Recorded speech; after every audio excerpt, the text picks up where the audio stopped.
Have you guys ever taken a math test and realized midway through that you're destined to fail it? As a last-ditch effort, you do what any sane person would do. You muster up the last drop of courage and write a small question mark at the end of the page. I've been there, man. Not a wonderful feeling. Not a terrible feeling either. It's honestly kind of liberating. But it's definitely not comfortable to ask questions, especially on the test day. Realizing that once you get to that real important point, that you just don't know. The question mark that you so sadly left at the end of your math test is what I'd like to talk to you about today.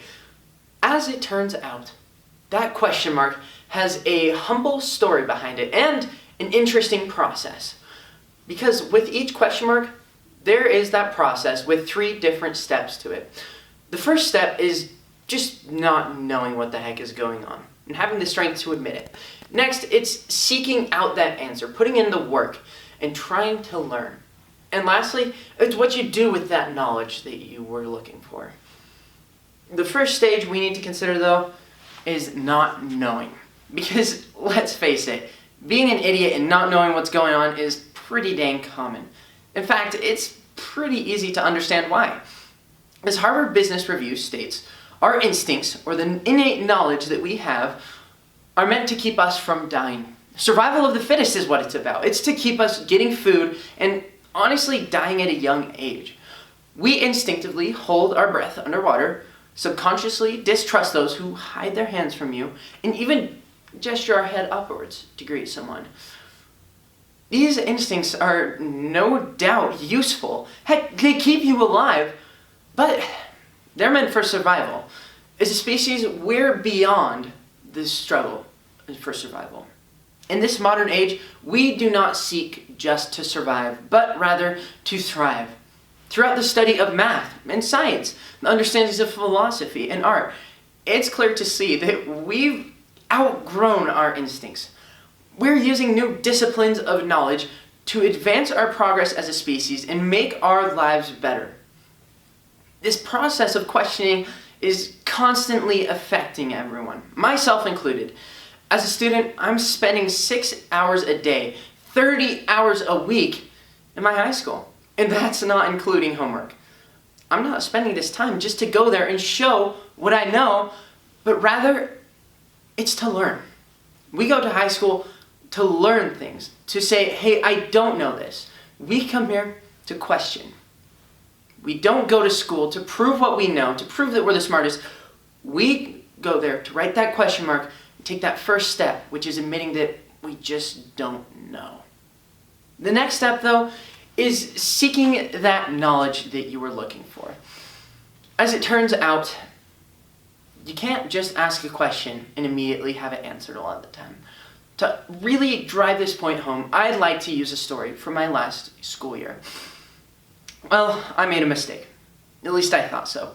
I took a ridiculously hard class. I get in there the first day, they pull out the disclosure document, and my jaw dropped.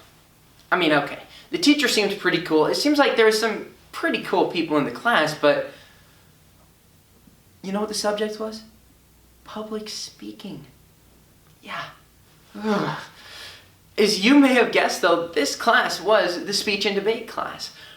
One of my favorite memories of this class is not that of winning the many tournaments that I have. Rather, it's that of failing and sucking and not doing so well. I had tournaments where I would go and I would write out a 7-minute speech just to only give 3 minutes. I would get ready to amaze the judge with my incredible knowledge, just to have 2 seconds of actually good content.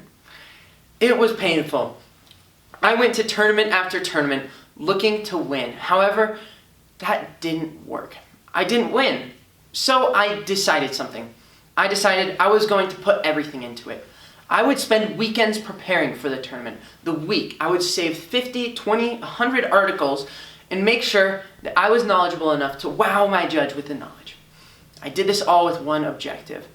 I told myself that I would not give up. no matter how humiliating it got. This ended up working pretty well, because after a couple tournaments, I had a miracle happen. I gave my first 7-minute speech. Now, to my current self, this doesn't sound so impressive. However, back then it was a miracle. Nothing short of miraculous. I had spent hours upon hours upon hours practicing just for it to all pay off. In this excitement, I ran to my speech captain, Thomas, to proudly exclaim that it all paid off. This takes me to the final part of questioning, and that's what you do with the new knowledge that you've gained. After you've admitted that you just don't know, and you've worked to seek out this knowledge, eventually you're going to get there. That's just the way that it works. There's no question that humanity has looked at long enough that we haven't been able to answer. Interestingly enough, though, I can't imagine a little baby answering these questions. I can't imagine myself in 2nd grade coming to the knowledge that I have now. And I didn't grow on my own. All of that growth came from the help of other people. Others' talents that they shared with me. Others' skills that they taught me. And the knowledge that I gained through my relationships with others. As it turns out, we don't learn alone. We don't. We can't figure out the answer to something if we haven't had people like parents and friends guiding us along the way. Our species is not going to grow forward if we keep relying only on ourselves, and that is what I'd like to leave you with today. I'd like to ask you to recognize this process, because the process of questioning is one that too often we ignore. We will often be guilty of saying, as I have myself, that if you ask a stupid question, you're a stupid person. That if you don't know, that's a personal issue. I like to leave it with you that you need to be aware of this process. And you have to not only be easy on yourself when you're going through it, but also to help others. Today, though, we've looked at 3 different areas to really understand this humble question mark. Because as it turns out, the question mark is not a statement of pride. It's not a glorious thing, but rather it's uncomfortable. It's admitting that you just don't know.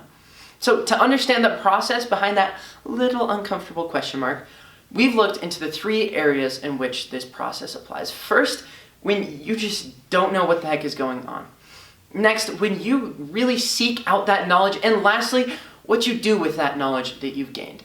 Now, if I can leave you with one thing, it's that humble question mark that you sadly left at the bottom of your math test has a nice little story behind it with an excellent process.